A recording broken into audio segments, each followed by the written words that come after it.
Pá, espero tipo, aprender boas cenas sobre surf. Fazer, como escolher, o que escolher, como escolher. Sair daqui com alguma mínima formação para nível de cultura geral, a nível de currículo, de conhecimentos, porque até acho uma área bastante interessante.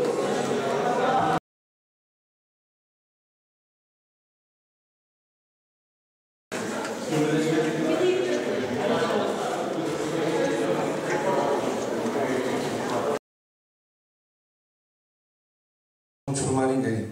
O que a gente vai fazer aqui é dar-vos alguns tópicos daquilo que é os seguros, abrir se calhar aí um bocadinho o olho. Nós, com este é o bichinho de ser comercial, de conversar, de conhecer, de andar por aí. E isso fez disputar em mim algumas coisas que foram crescendo. E às tantas, passados uns anos, eu questionei porque é que eu não havia de arriscar e não me havia de estabelecer. Posso dizer que fui criticado por amigos meus, amigos mesmo, porque eu na altura tinha um bom salário, tinha uma boa posição numa empresa, tinha um carro de serviço, tinha condições. E depois é que são criados os negócios, tem um princípio social, que é a parte solidária, ou seja, todos nós contribuímos para o fundo, todos nós contribuímos para o seguro, para todos nós, um dia, se necessitarmos, como vítimas, vamos prejudicados a alguma coisa, podermos ter acesso a isso. Também é gerador de muitos postos de trabalho, porque a indústria dos seguros não se limita à companhia, aos peritos, aos atuários, à indenização. A indenização é o valor do prejuízo, ou o máximo que se aproxima. E em termos de responsabilidades, é idêntico. Só pagamos prejuízos e nunca capitais. E parte aqui, se calhar, fazer uma parte já elevada das indenizações, que é assim. Uma das consciências que nós devemos ter é que os seguros, por muito que funcionem, por muito bem feitos, eles nunca servem para lucrar. Portanto, no máximo que o seguro faz é repor a situação imediatamente antes da ocorrência, quando estamos a falar em bens ou em responsabilidade civil. Ajuda as pessoas a encontrar o ramo de vida, os acidentes pessoais, os acidentes de trabalho e a saúde. Portanto, tudo o que é pessoas, cabe aqui. Apenas segurar o que lhes interessa e com as condições que lhes interessam e as pessoas ficavam desprotegidas. Isso não acontece, embora às vezes possa parecer. Existe uma autoridade, que é a Autoridade de Supervisão, no caso em Portugal, o Instituto de Seguros de Portugal, que vai criando formas de defender as várias partes. E quais são as causas, ou porquê, que nós temos conflitos na atividade seguradora? A principal razão, e esta é a minha opinião pessoal, que há alguns anos, é que os seguros são mal comprados. As coisas não são bem feitas. Então, se preferirem, eu acho que eles são mal vendidos. Eu explico. As pessoas vão a qualquer segurador, ou qualquer colega meu, e querem um seguro automóvel. E a preocupação, ou do meu colega, ou dos clientes, é quanto é que custa, dê-me o mais barato, eu quero o mais simples, e vamos embora. Bom. Então depois temos o problema do automóvel. Mas não tem a cobertura dos vidros e o pensava que o melhor é o quê? O melhor para aquele rapaz pode ser o desadequado para mim. Eu vou dar um exemplo. Ele pode comprar um seguro muito completo com a cobertura de parte e tudo. É óbvio que ele não vai utilizar o parte nunca. Não é?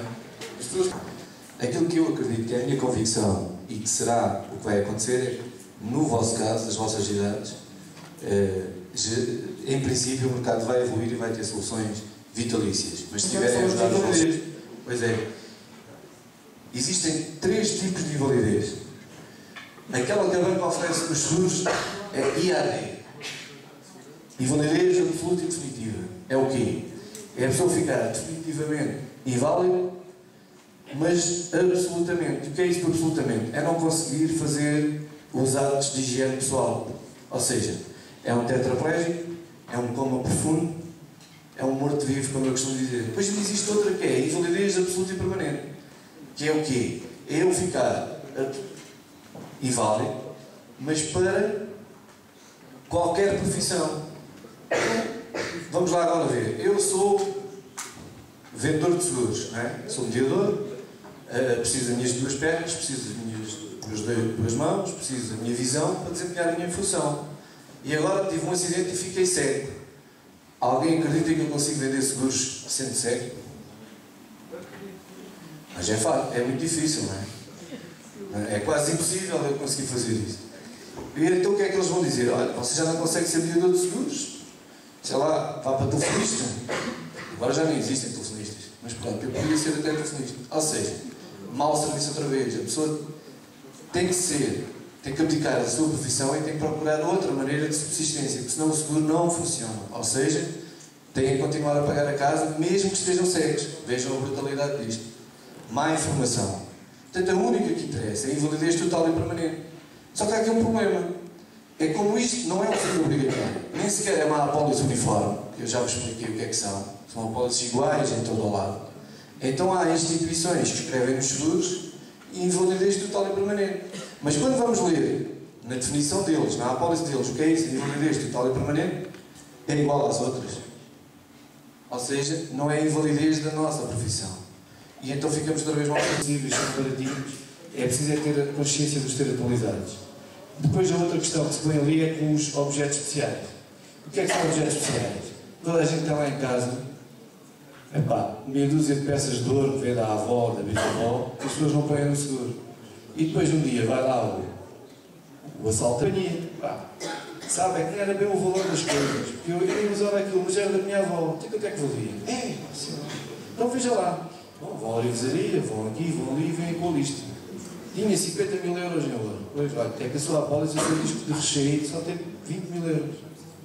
E o recheio que tem aqui é o recheio normal. Os móveis, os objetos pessoais.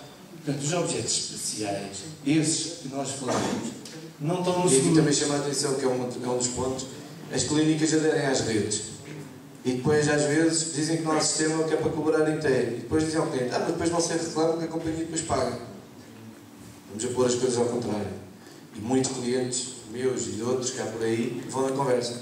O nosso sistema é o problema deles. Os acidentes de trabalho têm que estar transferidas para a seguradora todas as verbas que o funcionário recebe com caráter regular. Aquilo que os patrões querem é pagar pouco. Então o que é que se põe no seguro? Só o salário base. Quando muito põe-se o subsídio de alimentação, que é o mais frequente. Mas depois há ajudas de custo, há isenção do horário, há subsídio de transporte, ou outra coisa qualquer não vai para o seguro. Resumindo, se não houver sinistro, isto corre bem, poupa-se os trocos.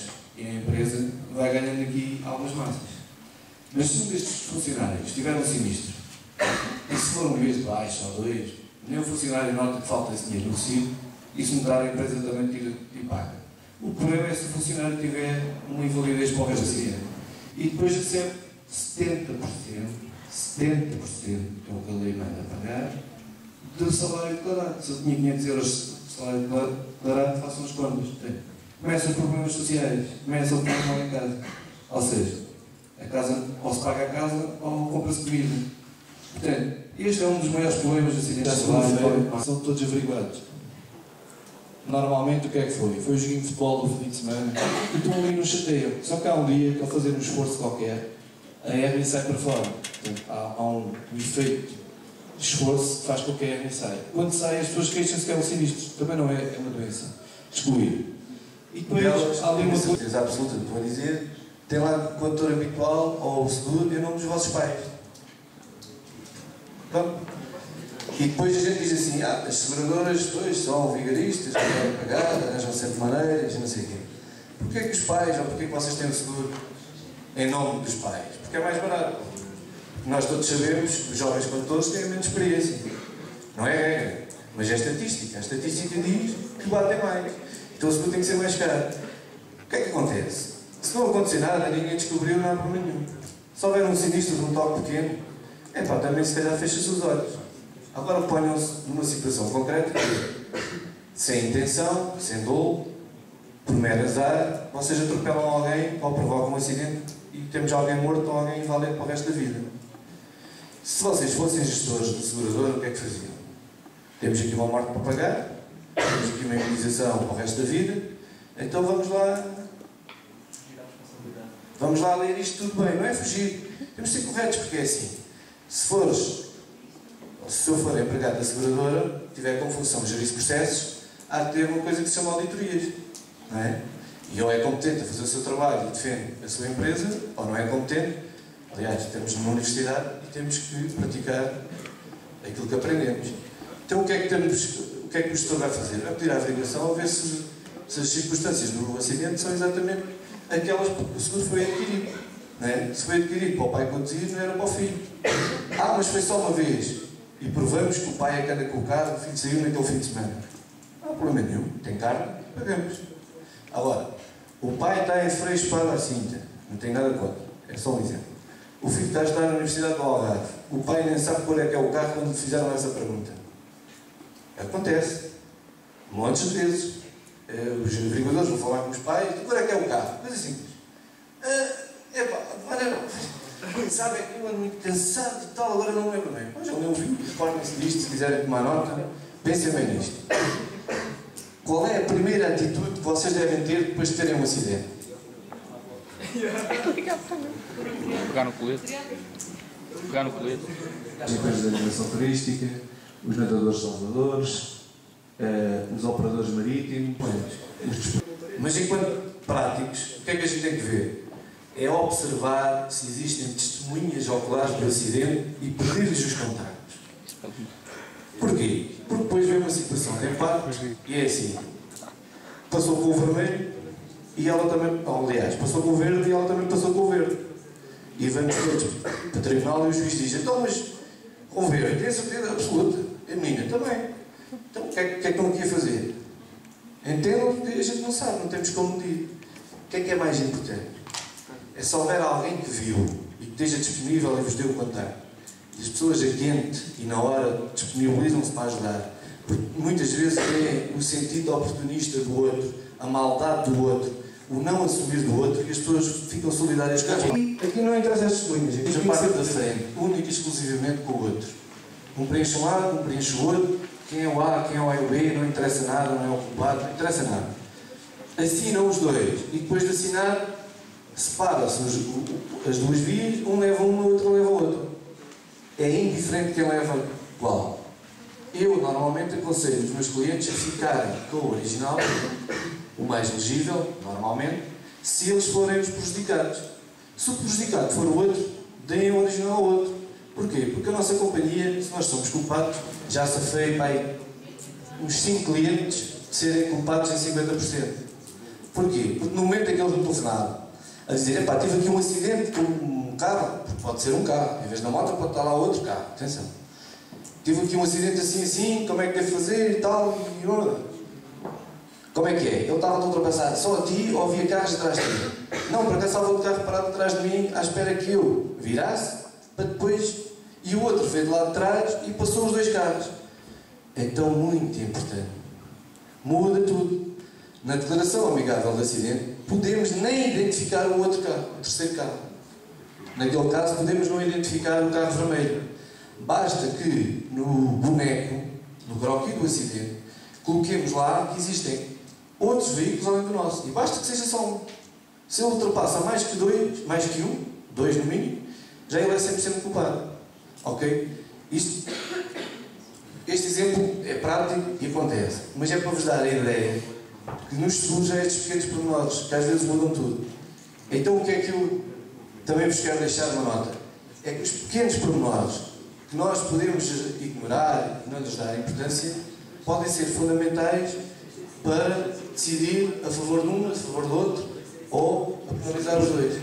Eu digo sempre aos meus clientes: se quiserem um seguro, chapa 5, está aqui, custa X. Se querem um seguro, para depois, quando houver o sinistro, eu estar cá de novo, ou ajudar a resolver, eu lutar por resolver e eu conseguir até resolver, temos de perder algum tempo e se calhar vai ter que pagar um prémio mais alto porque alguém já lhe falou no outro sítio. E é assim que as coisas têm corrido bem, aliás. É assim que eu vejo os